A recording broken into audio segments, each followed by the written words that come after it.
The complaint calls for an investigation into the reasons behind the rejection of tenders for rice imports submitted by Sathosa, asking for a fair and transparent inquiry. ලංකාවට හාල් ආනයනය කිරීම සඳහා tender පත් කැඳෙව්වහම රජය දාන As soon as tenders were called for importing rice to Sri Lanka, the tender submitted by the government to the government itself has been rejected.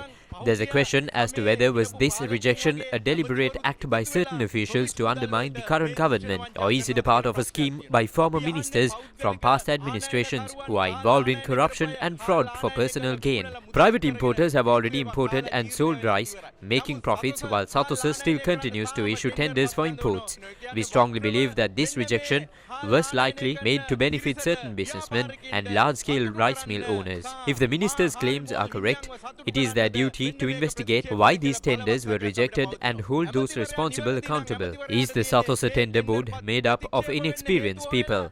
How else can you explain the rejection of not just one but 3 tenders in a row? It looks like there may be a corrupt deal behind this. We urge the CID to carry out a thorough and fair investigation to uncover the truth and share it with the public. එම නිසා අපරාධ පරීක්ෂණ දෙපාර්තමේන්තුව වහාම පරීක්ෂණයක් ආරම්භ කළා. ඒ ගැන සොයා බලා රටට එලි කරන්න ඕන. Administrative Secretary of the Sri Lanka Podujana Peramuna, Renuka Pereira, commented on the rice imports during a media briefing held today. On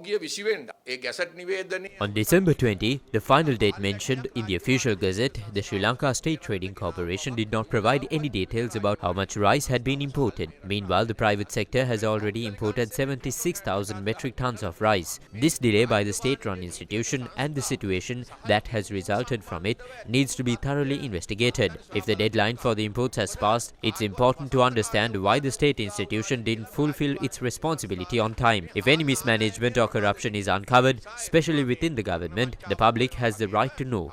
Right now, some ministers are being unfairly accused, and we believe no member of the cabinet should allow such accusations to go unanswered.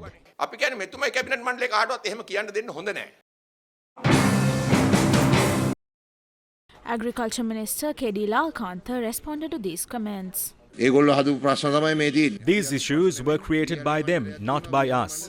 There is a paddy marketing board and it has only one lorry.